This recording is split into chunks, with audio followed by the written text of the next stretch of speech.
Alrighty then folks, hello there and welcome back to some more MS Saga. So in the last episode, we got a bunch of updates to our loadout, and by that I mean the Hyper Mega Cannon, or the Hyper Cannon, and the Hyper Mega Launcher. Both super useful. Both we can't use for most boosts, so we actually really need the Yakoshiki Beam Rifle. Oops, but we'll get to that eventually. I'm curious to see how much Gatling Fire is. If it's not as much as I want it to be, we might pull the Hyper Mega Cannon off, give that to Bazuli, and then just have Fritz with 2 giant beam guns. Yay, paging. So I finally found out what the reason for that was. That's when my computer goes and pages, or pulls data from the memory. Because apparently PCSX caches a lot of their commands. And my computer actually runs quite a bit faster than it should, due to that was also a waste. I shouldn't have used that. But it runs quite a bit faster due to I guess we have to go the other way. I have it overclocked quite a bit, and apparently that causes a paging issue with PCSX. So I actually thought about underclocking it for when I record, but that's a lot of work. So that's not going to happen. And if you're wondering how fast it's going at about 5 gigahertz. I have a custom water cooler in there right now. Probably can't hear it, but it gets kind of loud if it gets hot enough. Like if it gets over, or right around TJ, so about 100 Celsius, it has issues. Which, I didn't know I could land there, but actually I think that's where we landed earlier in the story. I would not suggest that for anyone who's curious about building a computer. It's not worth it. It doesn't actually do that much, and it actually causes a lot more issues than it should.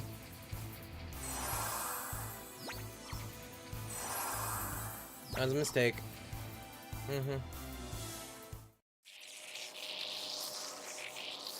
Sounds like somebody already got their ass kicked.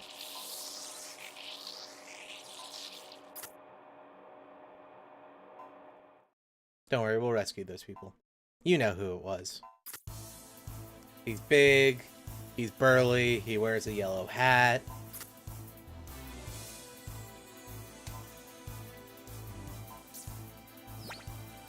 Yeah, we have Vargas with us, so this fight should be pretty easy.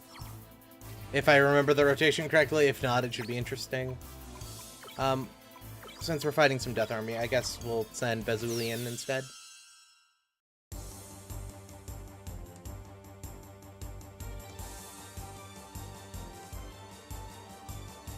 Oops, I want you to power charge the Super Gundam. So the one in the center is mimicking the Super Gundam from, yeah, so can't use the Hyper Cannon or the Hyper Mega Launcher, but look at that damage. So that's mirroring the Super Gundam from Double Zeta. Basically, it's one of the core booster variants, I believe the G Defensor, mounted on the back of the Super Gundam, not the Super Gundam, the Gundam Mark II, which makes the Super Gundam. Basically what happens is, since it's mounted on the back, it can use its reactor exclusively for a beam gun, so it has a ship's grade beam gun mounted to it, and it can use it. However, it requires 2 pilots, so it's kind of ineffective. It was used by Fritz, or not by Fritz, by Emma and Katz in Gundam Zeta. Which, Katz is basically Fritz, just a lot less likable. I mean, he even falls in love with a bad guy, he kills her, he feels sad about it, you know, all the usual tripe. Hey, Death Army data. I might actually just build the Death Army for the jokes, though I think we're out of LCAP, so I probably won't.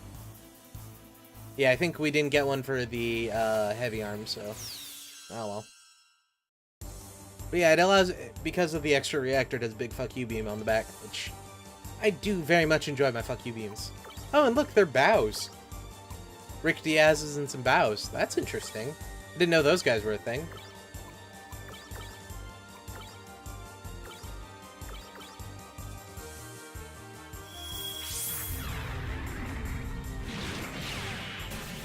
Oh, and I found out something.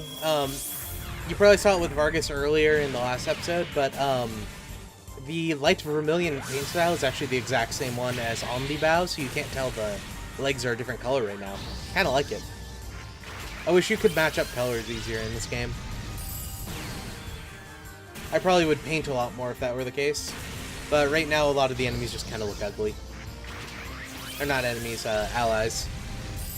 Though, back in the day, this was like a revolutionary concept, and I absolutely loved it about it. Like, it was the same thing for the front mission games. Like, I'd paint everyone ridiculous colors, even though that would absolutely kill them in combat, but I loved it, so I would do it.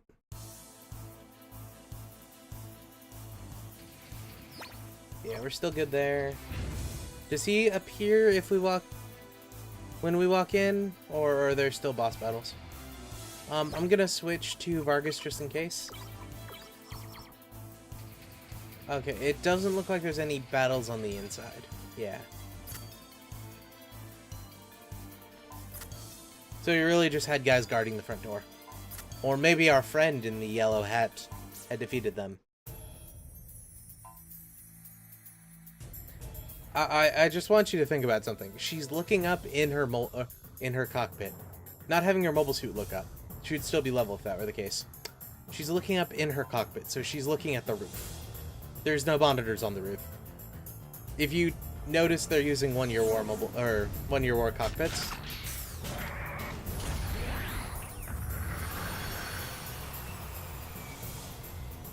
But yes, we are fighting the Raven Gundam.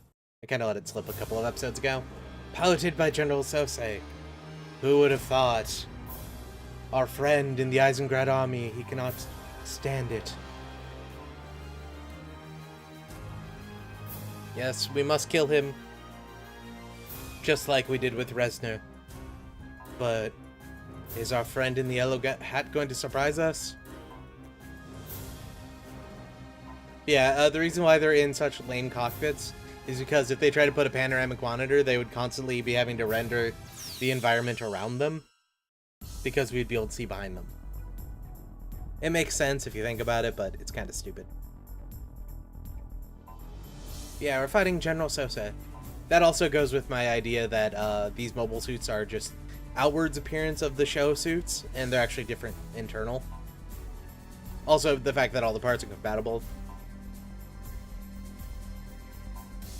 But yeah, if you look at Vargas, like the legs and the top are only slightly different. Literally like 2% saturation, so it's really hard to tell that he's not using the correct legs.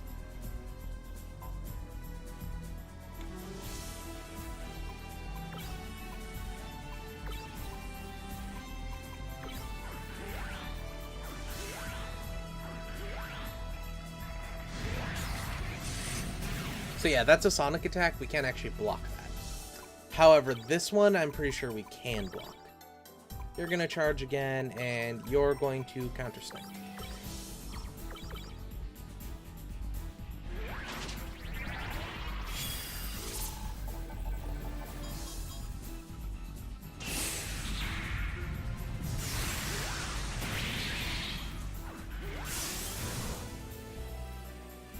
Yes. You remember Gatling Punch? That attack that Hanoka used? Well, he gets the kick variant of it. We never actually get that in the game.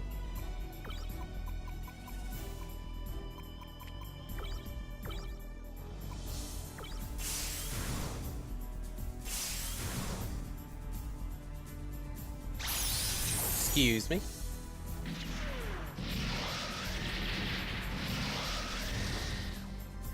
Yeah, so he's doing about the same damage as he was before, but here's the thing. He did that to a boss versus to a random guy. If it was some random mook, I wouldn't have liked it, but 4400 to a boss is pretty good. Alright, and he's about to full charge, so we just gotta be careful of that.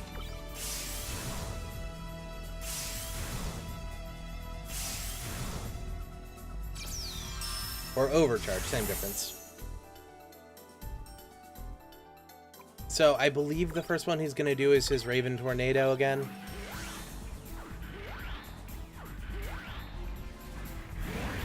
Or not. I didn't remember that was a thing. That's annoying. Alright, so boost. Or no, technique, full repair all. Technique, heat clear. Technique, Ah, you don't have heat clear. You'll use some coolant then.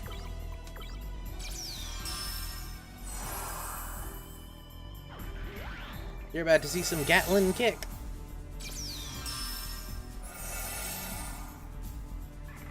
Oh no, just Raven Tornado. Okay.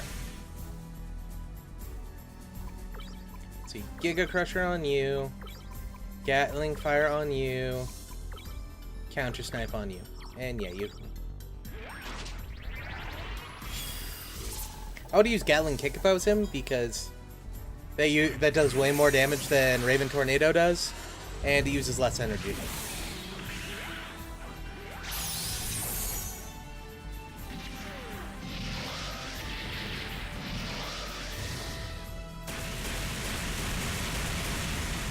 Wow. That was much quicker than I thought it was going to be. Damn. Well, alright then. I'm pretty sure he has less HP than Big Zom Kai does. That's interesting.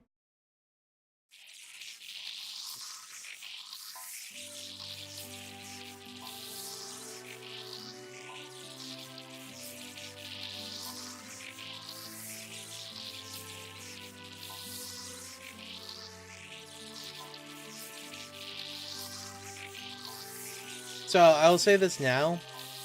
I really think they expected you to do this fight before you did the Reznor fight, because that would have made the Reznor fight a lot more, like, sad, because you think he was gonna die, or she was gonna die.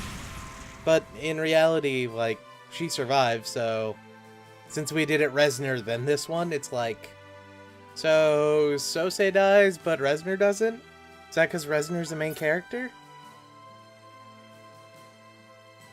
I like Sosei a lot more than Reznor, if you haven't noticed. He was cool. Reznor was just kind of a prick. Then again, she does have about as much melee at the end of the game as Tristan does, so... yeah. She won't be rejoining us till, I believe, after Aizen Grad, though, so... meh. Is what it is.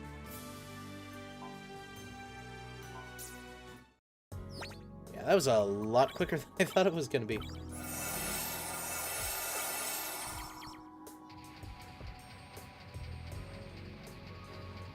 So yeah, I guess we'll go check out some Aizen Grad, maybe do the first level of their defenses. And then I'll end the episode. So I will check real quick.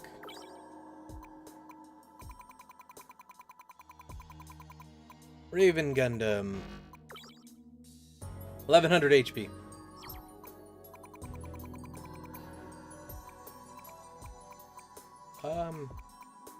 It's good to know the perfect Zeong is so late in the store.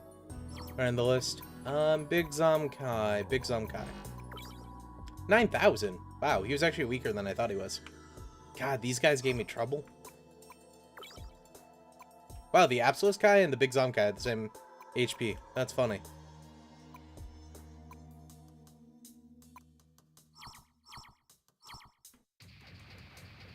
Well, alright then.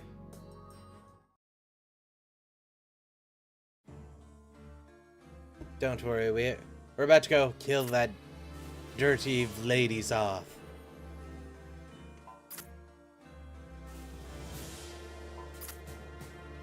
I'm more curious how they have sensors from like 2,000 miles away. Because we're in Thailand, well, we're in Burma right now. We can sense Aizen Grad, which is like way in western Russia. Like, Port Marley? Totally. But I'm curious. What do they say when we walk into here?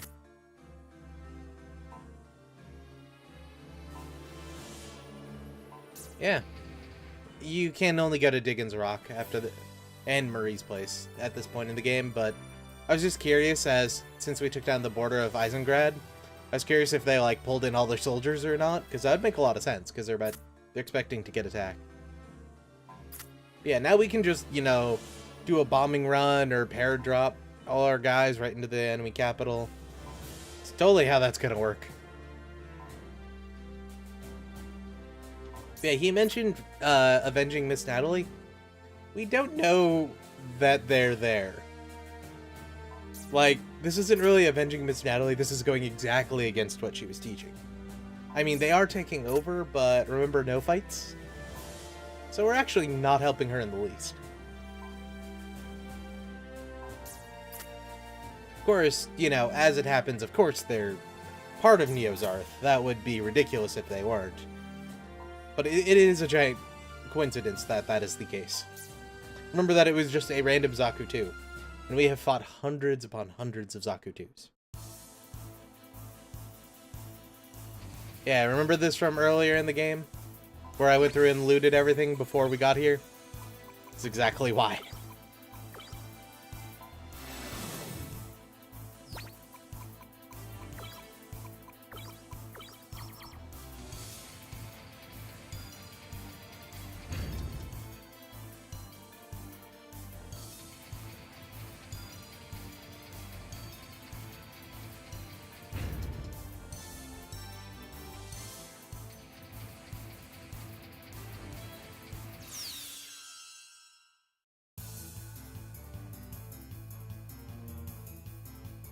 Devil Gundam heads, or Gundam heads, depending on whatever this game wants to call them. So these are biological manifestations of the Devil Gundam?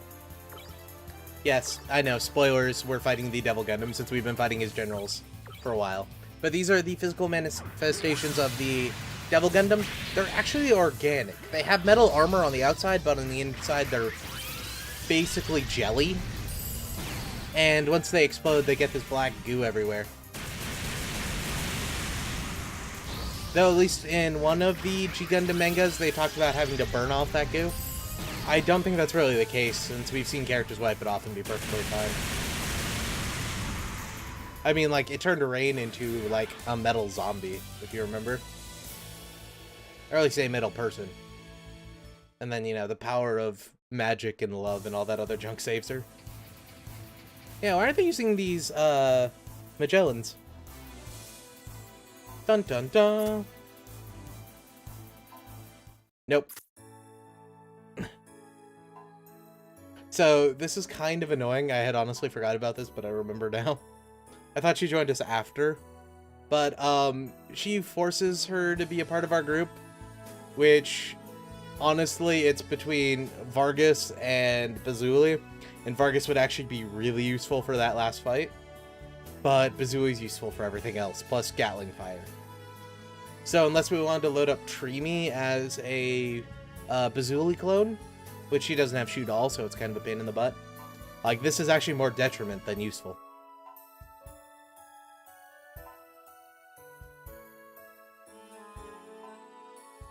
So, DG cells are a virus created by the Devil Gundam that used to infect people and make them his slaves. They can, however, cure major diseases like cancer or, like Black Death and all that junk. We don't really know what the disease most of those people have. However, apparently Master Aisho decided that he just didn't like humans, and that instead of infecting himself and saving himself, he was just gonna die. So yeah, we're getting rid of Vargas, because Bazuli's too useful. Kind of a pain in the butt, but we'll make do. We have Barrier Field with Aeon, so we don't actually need Counter Snipe. Not that the Devil Gundam gives a shit.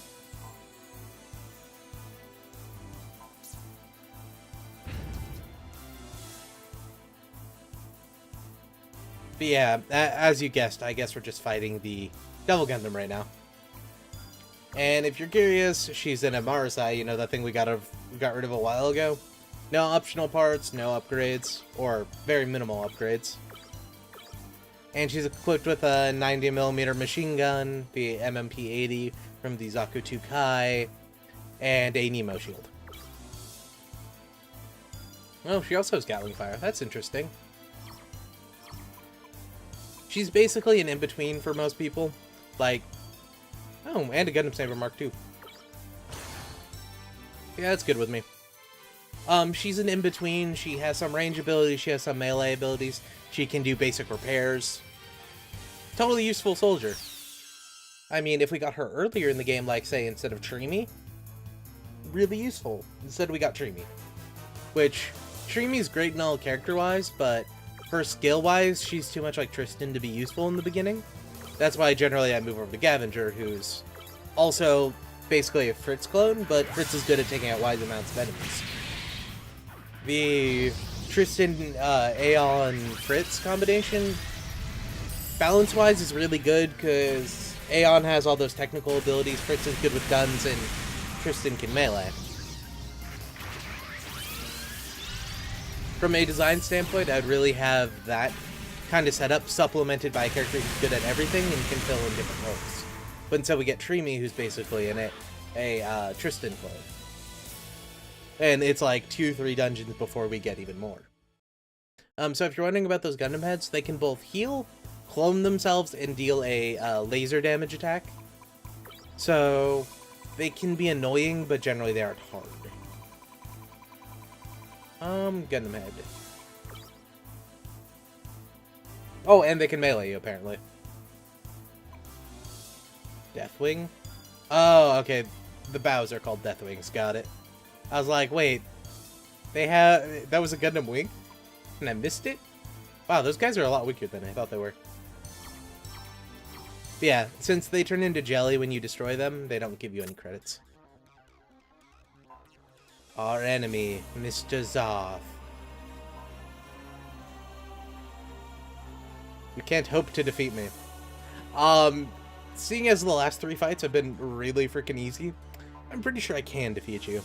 And I'm gonna defeat you way before I'm expecting it. So the annoying thing about the Gundam, or the Devil Gundam, is he can spawn enemies that'll support him. So you gotta kill him fast, and he can full bring himself back to life. That is a thing. And very freaking annoying. So, later on when we go to unlock the Altron, when you're fighting the Devil Gundam, right? There's 2 of them, so they can bring each other back to life. All the other fights are kind of pushovers, like the Raven Gundam Kai is a pain in the butt, but not that bad. The Death Gundam is literally like the biggest setback in the game. Almost as much as Big Zom Kai. He died that day 8 years ago. Now turn your back. I don't want you to die too.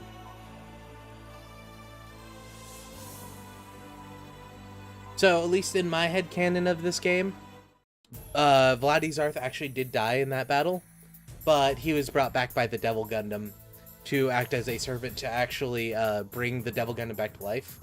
And you know when Hal went to Japan to find the Gundam?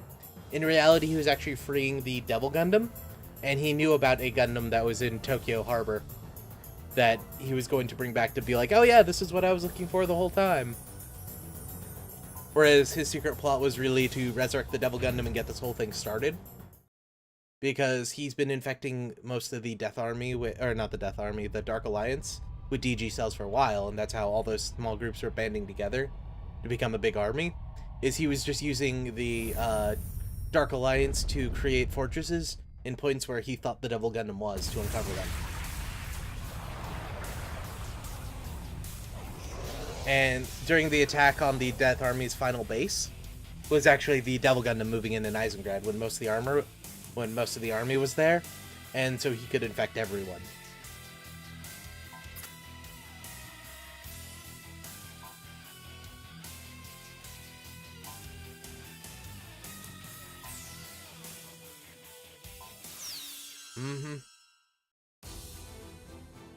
This here is the Devil Gundam, and he has some Gundam heads.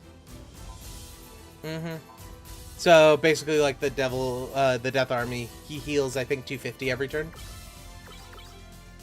So we're gonna have you shoot all with that, and then you're going to shoot all with that. I should have power charged the Devil Gundam, but oh well. Because shoot all's gonna kill all the Gundam heads.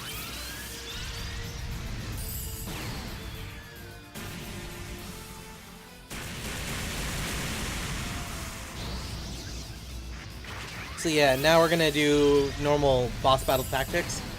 Every once in a while we're gonna pop out, or we're gonna have Aeon pop out to use Beam Field, because that's his thing. So you're gonna charge, you're gonna charge, you're gonna charge.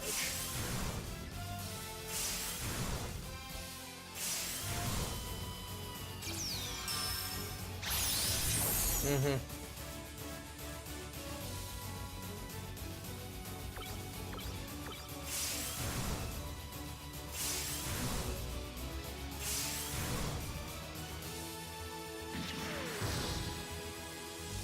Yeah. His normal attacks aren't too much to deal with. Like, they're pretty easy, actually. Whoops. It's when he starts to use his boost that it gets to a pain in the butt.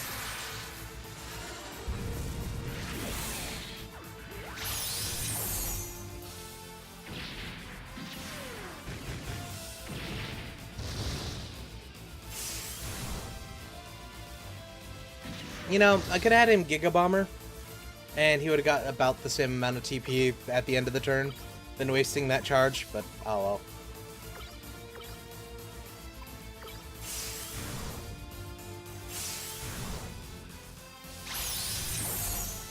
I'm gonna be honest with you, I don't remember if Beamfield actually does stop his attacks or not.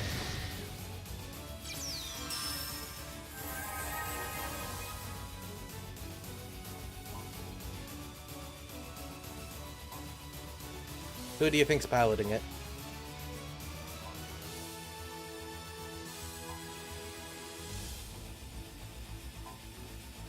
I'll let you guess. It's a character you would totally not expect.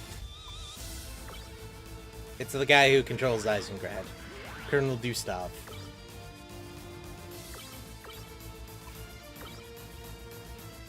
My idea for that is that he was too powerful, or Vladdy was too much of a, or was too powerful for the Devil Gundam to completely control him, and he kept a semblance of its will, similar to how Kyoji was doing it, if you remember in the original show.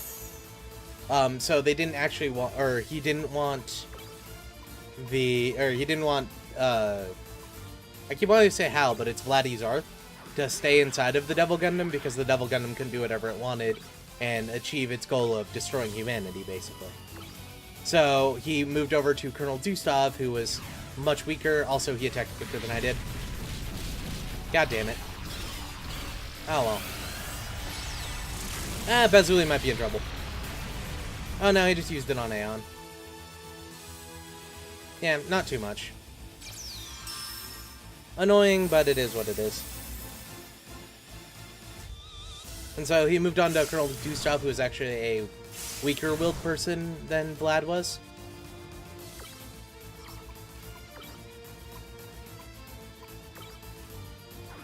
But of course, Vladdy Zarth was butthurt over that, and instead decided that he was going to help his opponent kill him.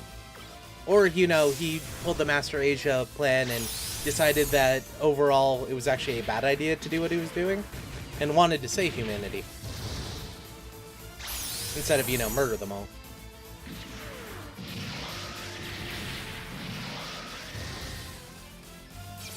It could be either or.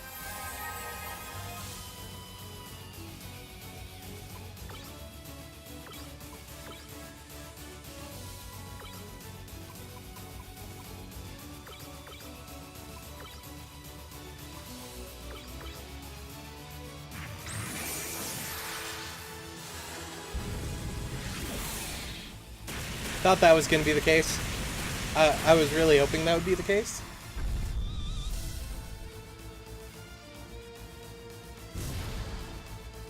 Of course, we didn't kill the Devil Head, because it has 1,000. Oh, never mind, we did. Oh, does it only have 900? For some reason, I was thinking it had 1,000. Oh well. Hey, we got an L cap in our recovery system. That's one of those things that heals you when you're on the back line, but who needs that?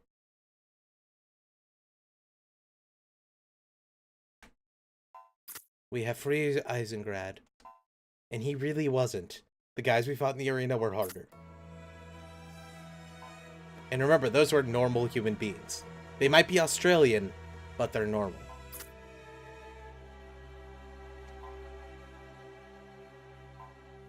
I mean, you can stab him while he's on the ground. He didn't blow up. Yes, that is him, Colonel Gustav. Or King Gustav, as I like to call him. He's very flamboyantly dressed.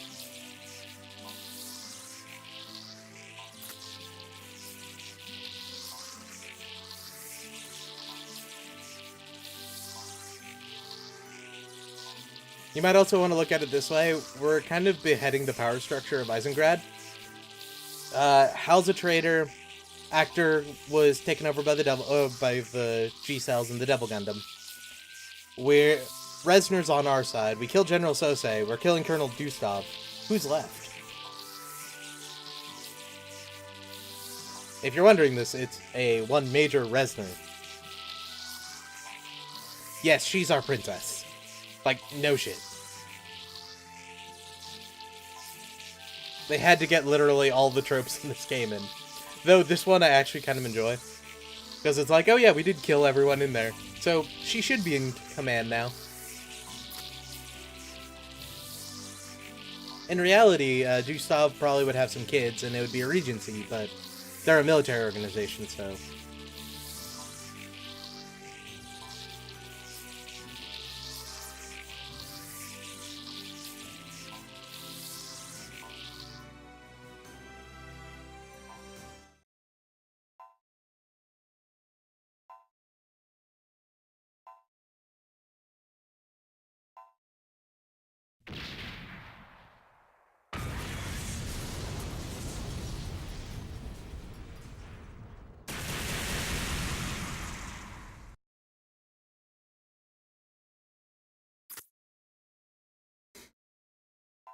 He died like a soldier.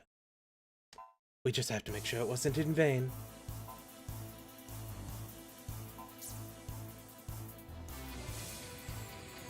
Yeah, we can't go into the city proper, sadly.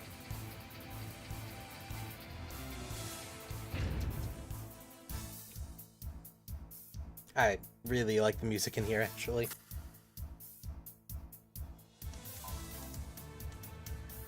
Mm-hmm.